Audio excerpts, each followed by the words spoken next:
I welcome my select viewers to my 104th video of my YouTube channel, Writer Sandhanam Speaks. It is some time that I had talked to you. A few months back, I had put out a video on a lady sage. Her name is Anandamayima. Today also I am going to talk about another lady, a unique lady. Her name is AKKA Mahadevi. The topic I have given is AKKA Mahadevi, a lady sage beyond sex. In the phenomenal and material world, the human body is supposed to be an object of sensuality and sexuality. It is born and dies after fulfilling maximum desires and undergoing equally maximum suffering, all through the senses. According to Indian scriptures, including that of Buddhism, the ignorant ego on the shedding of the physical body is reborn to enjoy the unfulfilled desire, undergoing the unintended sorrow, and ultimately getting caught in the vicious cycle of repetitive samsara. An old poem from the Tamil Jain epic Sivaka Sindhamani describes this unending cycle in a picturesque metaphor like this. பேதமை என்னும் வித்தில் பிறந்து பின் வினைகள் என்னும் வேதனை மரங்கள் நாரி வேட்கவேர் வீழ்த்து முற்றி காதலும் கழிப்பும் என்னும் கவடு விட்டு அவலம்பூத்து மாதுயிர் இடும்பை காய்த்து மரணமே கணிந்து நிற்கும். Translated, born in the seed of ignorance, sprouting as the tree of karma, spreading underneath its strong roots of desire, branching out as love and lust, flowering as anguish, blossoming as great sorrow, finally bearing the fruit of death. But in the field of spirituality, the human body is considered as a vehicle of enlightenment. An equally powerful poem from the ancient Tamil book of wisdom, Thirumandiram, eulogizes the body as the gateway to enlightenment. Please listen to this poem.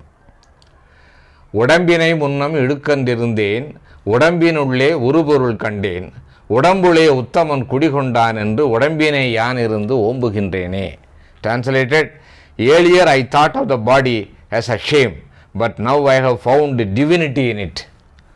On seeing that divinity residing in it, I hereby nurse and worship the body. With this introduction, I am reading out my script on one of the female sages of Karnataka. Her name is AKKA Mahadevi, who, after undergoing biological mutation at an early age and freeing herself from the sensual pleasures, ultimately abandoning her royal husband, walked naked to her destination of Sri Sailam, the abode of Shiva of Andhra Pradesh. On her way, she produced poems of wisdom named Vachana, that is prose cum poetry, for which another poet of Karnataka, Basavanna, was famous. I have drawn inspiration for my talk on reading the book The Sky Clad, The Extraordinary Life and Times of AKKA Mahadevi by the prolific writer Professor Mukunda Rao, incidentally whom I know as one of the co-members of UG Krishnamurti Club at Bengaluru. From this book, let me give, with my comments, a brief biographical sketch of this unique personality, who, like our first biblical mother Eve, walked naked with no body consciousness, transcending the conventional human values. Mahadevi, born about 800 years ago in Ududadi in Shimoga district of Karnataka to the parents of Shaiva devotees, she was devoted to the deity Chennamallikarjuna, the presiding deity of the temple in her village. On attaining maturity, she strongly felt she was betrothed to Mallikarjuna and produced love-lorn poems or vachanas, mentally messaging to Lord Shiva about her love. One of this vachana expresses her love-lorn anguish. I am going to read out her Vachana from this book. Listen, sister, I had a dream. I saw rice, beetle, palm leaf, and coconut. I saw an ascetic come to beg, white teeth and small matted curls. I followed on his heels and held his hand. He who goes breaking all bounds and beyond. I saw the Lord Channamallikarjuna.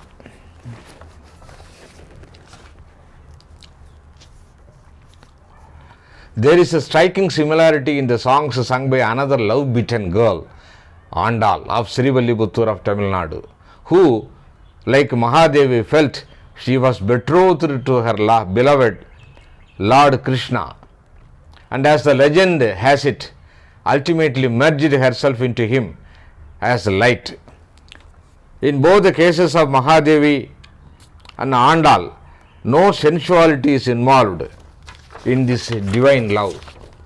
Not only Andal, but two more young ladies of Tamil Nadu, namely Karaikal Ammayar and Avayar, devoted to Shiva, transformed their young bodies by prayer to God into aged ones, singing devotional songs, thus escaping the lustful and prying eyes of the males. Now, back to Mahadevi. About her divine beauty, better we listen to the author Mukunda Rao. I quote, "It is said that Mahadevi was very beautiful, so beautiful that, as they say, you have to wash your hands before you touch her. She was fit to be married to a prince. With her stunning beauty and unusually long curly hair that trailed down to almost her knees, she is believed to have stood out like a goddess in a crowd.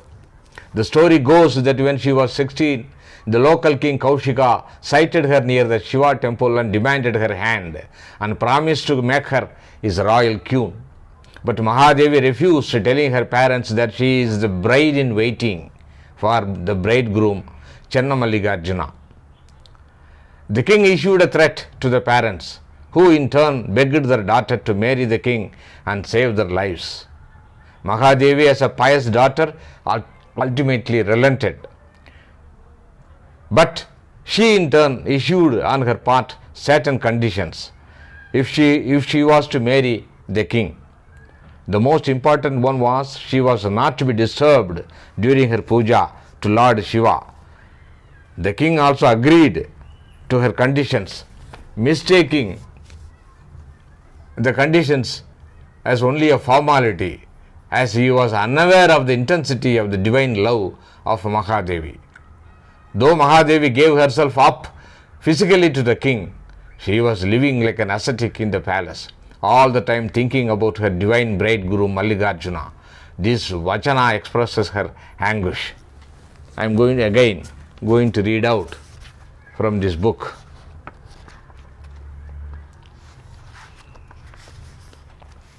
Husband inside, lover outside. I can't manage them both. This world and that other cannot manage them both.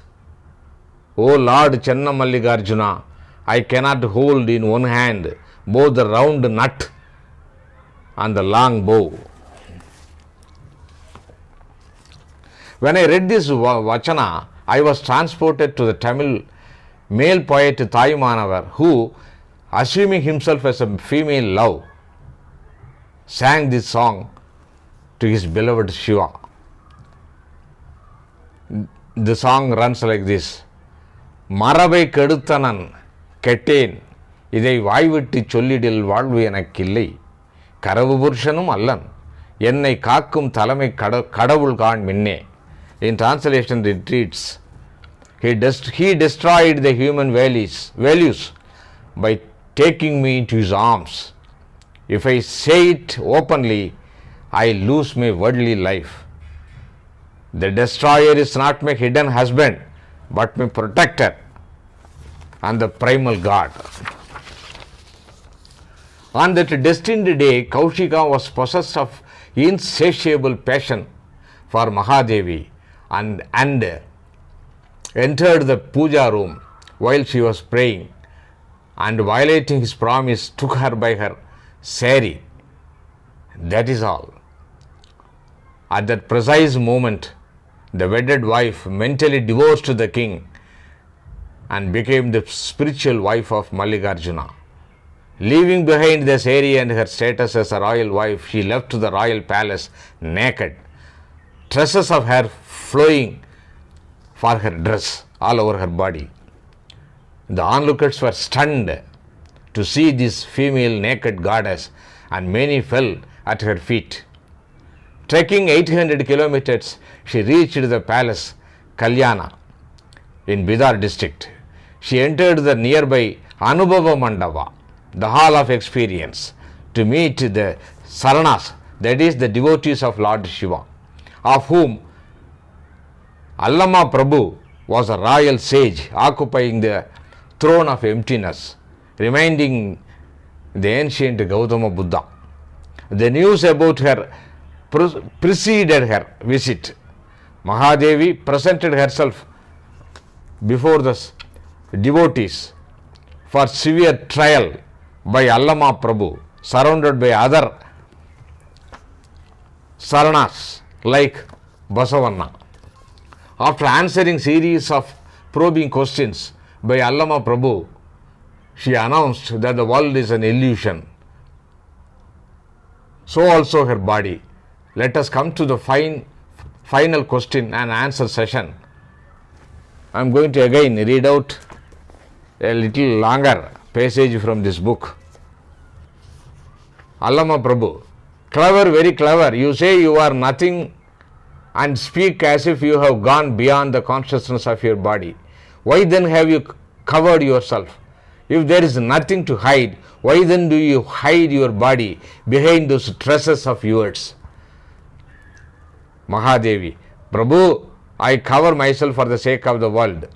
Lest people see in my body what is not there. And it is to protect others and not myself. Not to hide anything. Does that trouble you, Prabhu? Are you still not satisfied with my answers?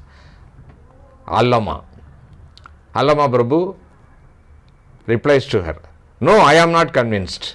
You speak as if you don't have a body, as if you don't exist. It is like a dead body declaring itself dead, like curdled milk claiming sweetness. Is that possible? Mahadevi answers, but Prabhudeva, when one wakes from a dream in which one has died and talks about it, is not it like a dead one speaking of one's own death? When curdled milk is boiled, is it not there sweetness in it? Should this matter be argued further, Prabhu? But then I have nothing more to say. Allama, there are no more questions to be asked. You have solved the unsolvable, answered the unanswerable. You may be young by years, but in your maturity and vision, you are our elder sister, Akka. Shedding your corporal traits, you have become united with the linga, peeling the senses of the self and the other. You are now one with the linga itself. You have become yourself the supreme light, O AKKA Mahadevi. To cut the long story short, after her fiery trial by Allama Prabhu, who conferred her the title of Akkama, the elder sister, she wandered further and came to Sri Sailam, a pilgrim center located in Nallamalla Hills in Kurnool district, Andhra Pradesh.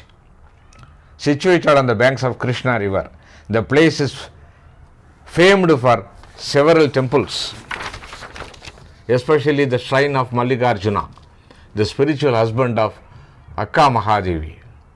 The legend has it that AKKA Mahadevi's journey was a pilgrim's progress, and ultimately her journey ended in oneness, abandoning name and form, product of the binary mind, in tune with the Upanishadic statements of oneness, of which is the undivided primordial consciousness. Which is the undivided primordial consciousness?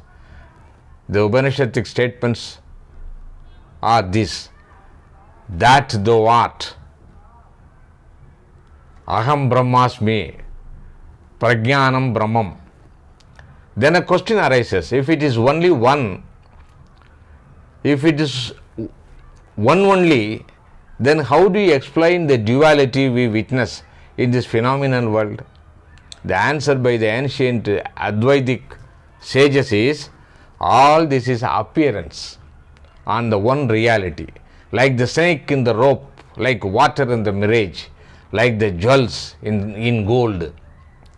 This one reality was named as self with a capital S by the post AKKA Mahadevi sage Sri Ramana Maharishi, who said, firstly, one sees self as object.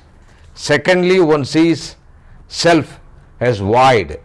Thirdly, one sees self as self. Finally, there is no seeing but only being. This corresponds with the statement of U.G. Krishnamurti, a post-Ramana sage. Let us listen to him. There is no seeing the present. What you otherwise see is only through your acquired knowledge, which is only the past. This is one of the many cloud bursts by U.G. Krishnamurti, of which I was a personal witness in 2003 at Bengaluru. Of course, the author Mr. Mukundara was also there. To conclude, is it possible that one could live without body consciousness like AKKA Mahadevi? Yes, says the biological sage UG. Let us listen to him again. After the biological mutation that happened to my body in my 49th year in 1967 at Senin Valley of Switzerland, the hitherto inactive ductal glands were reactivated and there was no sex urge in me because the thinking mechanism came to a stop.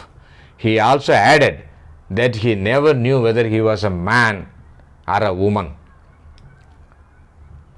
And when there is no thinking, there is no sex, he added.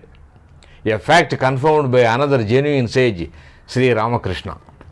The ancient Hindu scripture terms it as man and woman combination called Ardhanari Ishvara. It is quite surprising that a coincidence that this video is put out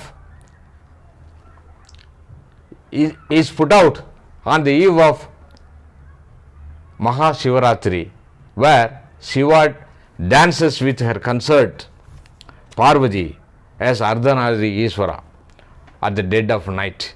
The dance of Shiva with the Sakti as Ardhanari Ishvara is a symbol of creation and destruction. Even Buddhism terms it Kshanavada, that is, the universe is changing, undergoing changes every moment. Which also telling in other words creation and destruction. No doubt, AKKA Mahadevi represents the Ardhanari Ishvara syndrome, transcending the sex barrier. Her message is the world is an illusion and attachment brings suffering and leads to the above said cycle of samsara. And liberation lies in the desireless detachment. Of course, this message is for the serious aspirants only, like me. Thank you.